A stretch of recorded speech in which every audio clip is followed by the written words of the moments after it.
Hey, we're Race Ready Coaching. We want to give you a little bit of information about your first race of the Run Denver series. It's the Rudolf Ramble, and it's at City Park. So Brandon's going to talk about pacing, but first, Joanna's going to talk a little bit about the course. All right, so I have run a few 5K and 10K races at City Park. It's an awesome course. I mean, what a beautiful place to run. You've got the zoo, you've got the lake, trees. It's great. The biggest thing about this course, though, is there are a lot of turns and U-turns. So lots of really sweeping corners. What you want to make sure of is that you run the tangents so you aren't running further than 5K. I have yet to master that because last time I ran a 5K, instead of 3.1 miles, it was 3.3. And when I ran the 10K, instead of 6.2, I was about 6.46. So surely I have not been able to master the corners, but that is my biggest advice to you, is just really take the inside line of those corners. The other thing about the course is that around mile 2, you've got a nice uphill with a U-turn at the top and then a really nice fast downhill. So make sure that you don't lose your focus on the uphill. Take short strides, get to the top as quickly as you can, make that U-turn, and then just bomb down that hill as fast as you can and finish strong. Brandon, why don't you tell us about pacing for 5K? Because even for a short race, you have to pace it right. You have to pace it right. Especially for sure. Obviously, 5Ks are a faster distance than a marathon, right?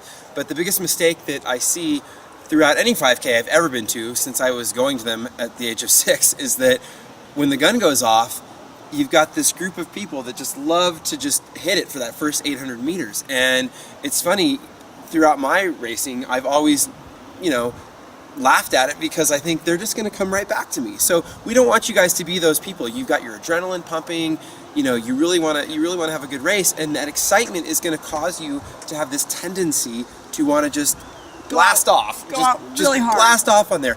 And I'll tell you, even though it's only 800 meters, it will really affect your race, right? You're going to build up a huge, reserve of lactic acid just from that blast I've of running. done it many times, by the way. Well, when I was younger, I was one of those people, so I'm speaking from experience here. And, And what happens if you go too hard the last 800? How does that last 800 feel? like rigor mortis, your body starts to tense up and you can't breathe. Your head's way back, you're leaning backwards. And I'll tell you what, so the hill in this race is at about around mile 2. Around mile 2.